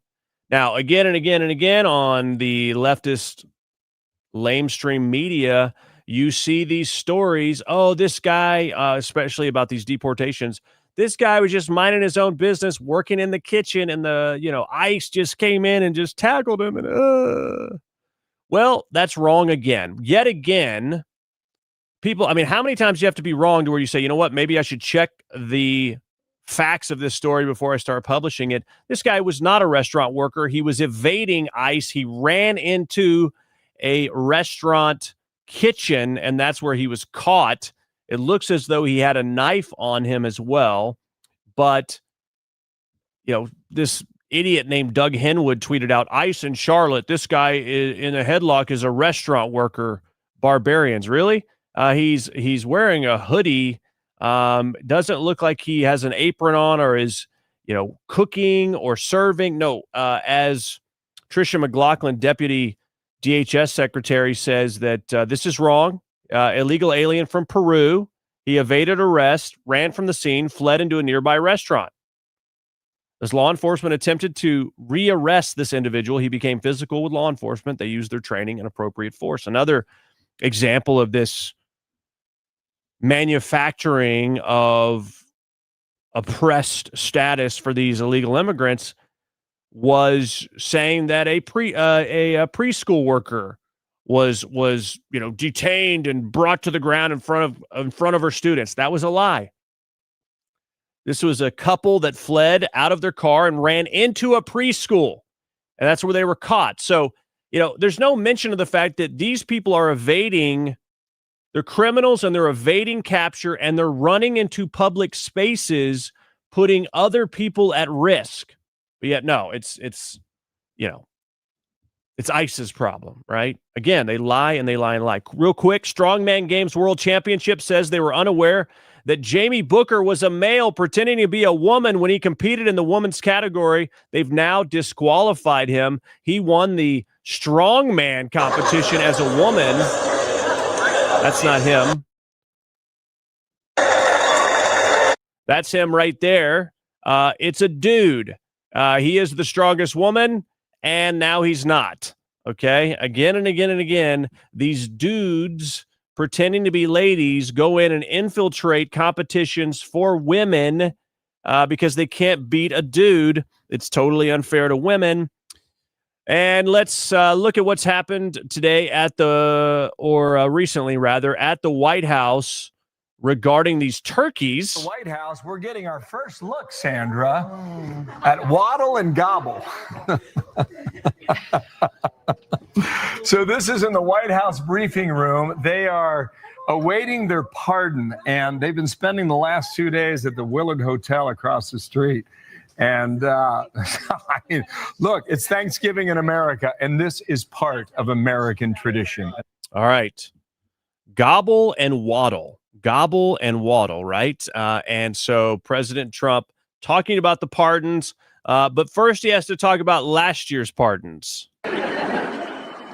Into a terrible situation caused by a man named Sleepy Joe Biden. He used an auto pen last year for the turkey's pardon. So I have the official duty to determine, and I have determined that last year's turkey pardons are totally invalid, as are the pardons of about every other person that was pardoned other than, where's Hunter? No, Hunter's was good. That was the one pardon, Pam, that was good, right? The rest of them are all invalid. I don't know what the hell you're going to do about that, but now we're going to take a little of the joking. That is a mess. But they're hereby null and void. The turkeys known as Peach and Blossom last year have been located, and they were on their way to be processed. In other words, to be killed. But I have stopped that journey, and I am officially pardoning them. And they will not be served for Thanksgiving dinner. We saved them in the nick of time. This one has plenty of time, but they were saved in the nick of time. Okay. Trump also saying Gobble and Waddle are handsome birds, but plenty of comedy there as he pardoned Gobble and Waddle. And since the pardons that Joe Biden gave out via auto pen to the turkeys last year were null and void, he went ahead and pardoned them too. And of course, also during this ceremony, getting a shot in at J.B. Pritzker, the governor of Illinois. Cases, granting mercy, discovering that the terrible trauma that everyone's going through. And I had a little bit of a Pritzker joke. I was going to talk about Pritzker in size, but when I talk about Pritzker, I get angry because he's not letting us do the job. So I'm not going to tell my Pritzker joke. They have a very cute little joke, you know. Some speechwriter wrote some joke about his weight, but I would never want to talk about his weight. I don't talk about people being fat. I refuse to talk about the fact that he's a fat slob. I don't mention it. On a more serious note, as we gather around the dinner table, I'd like to lose a few pounds too, by the way. Okay. So he's like, I'm not going to make the fat joke about the fact that he's a fat slob. But yeah, he did say he wanted to lose a few pounds. So you can't be, Donald Trump, a comedian. And this is what's, so many emotional Democrats don't understand that Donald Trump is a super funny guy. He says a lot of things just to get a reaction, just to entertain, but they can't stand it. They can't stand it that the guy's funny. And I think it's great. I think it's great. All right. So Thanksgiving is upon us, my friends. And 5 years ago, this was the reality if you were living in California and wanted to have Thanksgiving. California strongly discouraging trick or treating on Halloween, which is tomorrow, by the way. And look at these guidelines for Thanksgiving. Parties should not have people from more than 3 households. Parties can't be longer than 2 hours. And no singing, shouting, or chanting. Hey, Steve Hilton, host of... Okay, so it wasn't that long ago, friends. Under Gavin Newsom's California in 2020, no more than 3 households present. Parties no longer than 2 hours for Thanksgiving. Guests had to stay outside. And no singing, chanting, and shouting. So stay quiet, stay compliant, be good little servants. I mean, utterly ridiculous. But this is what these people do when they get unchecked power in the name of a pandemic. We all should be scared. So you got to listen to the experts, a guy who is out without a mask on and was eating dinner. So complete hypocrite. We cannot let these things be forgotten because they will try something again. And we must have good memories and say, no, we will not comply. All right. Of course, we are headed into Thanksgiving. Thanksgiving, is actually a very American, very patriotic holiday. And in fact, it is a Christian holiday, believe it or not. The first Thanksgiving in 1621, after the Puritans, the separatists came from England. They wanted to separate from King James I, who was, essentially going to be the head of the Church of England. Basically, you had to worship the king. They wanted to worship as they chose. They went to Holland for 11 years and picked up some more people, and they sailed to Plymouth Rock. They were actually intending to go onto the Hudson River, go to New York. They ended up at Plymouth Rock. Unfortunately, about half the people on board of the Mayflower died from scurvy that first winter. And on the way there, they formed the Mayflower Compact, a set of laws that was dictated by the Bible: respect, freedom, not worshiping some leader. And so they made the journey out of the need and desire and the calling for religious freedom. Okay, but it was a very, very rough winter. The Puritans, the Pilgrims, they instituted kind of a socialism type government there in the beginning, where, nothing, nobody owned anything, but they were not happy. And it didn't really matter how much you worked or not. You were all just going to get the same amount of stuff. And it did terribly. They were starving. They didn't have what they need. And William Bradford, who kept meticulous notes in a diary among several other people that were there that corroborated, and they changed into a capitalist system where everyone was given a piece of land and they were responsible for cultivating, clearing, and growing crops off of that land. That first winter was horrible. They nearly all died out, but things took a turn. They also got connected with the Wampanoag Indians, and Squanto. Okay, now, liberals will say, they came in and killed all the Indians. No, that's not true. Now, certainly things devolved in certain places with certain tribes, but the Wampanoag Indians got along well with the Puritans. Squanto spoke English as well as the native tongue there, and he taught the Pilgrims how to grow corn and other things. And so after that horrible winter, they had an incredible harvest that fall.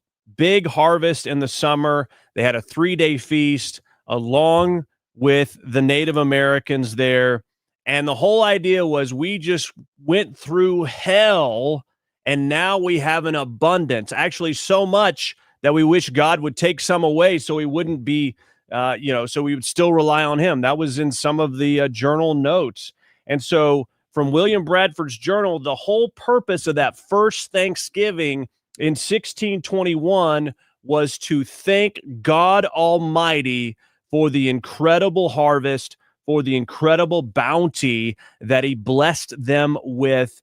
And that was confirmed through a proclamation later from George Washington. And that is how the first Thanksgiving happened. Okay. And it was capitalism that actually caused the Puritans to succeed, along with help from the Native Americans on how to cultivate the different soil there versus back in England. So the whole purpose that I'm bringing this up, obviously it's Thanksgiving season, but also it was to thank God. Thanksgiving is a religious American holiday. Make no mistake about it. They want to try to adjust history regarding Thanksgiving, in these liberal institutions, and they want to also, say how horrible the white man was and all these different things. Whatever happened along the way, there were plenty of dark chapters in every civilization, right? And there were miscommunications, and there were other very hostile tribes and things like that. Nothing changes the first Thanksgiving, why it was done. Religious, patriotic holiday. And you can imagine the desperation, the doubt, the fear, the hopelessness that must have occurred in the hearts of so many of these early settlers that first winter, to where they thought, what have we done? But God, being rich in mercy and grace, bestowed upon them blessings beyond their comprehension after the winter during that harvest. And thus, the holiday of Thanksgiving was born, my friend. So there are plenty of lessons out there that just because you're in a dark period right now, you never know what God is bringing you through to be able to bless you tremendously and beyond your expectation or imagination on the other side of it. But faith in that time period is what needs to occur for the betterment of your soul. But God, if you are earnestly seeking him, he is not far away.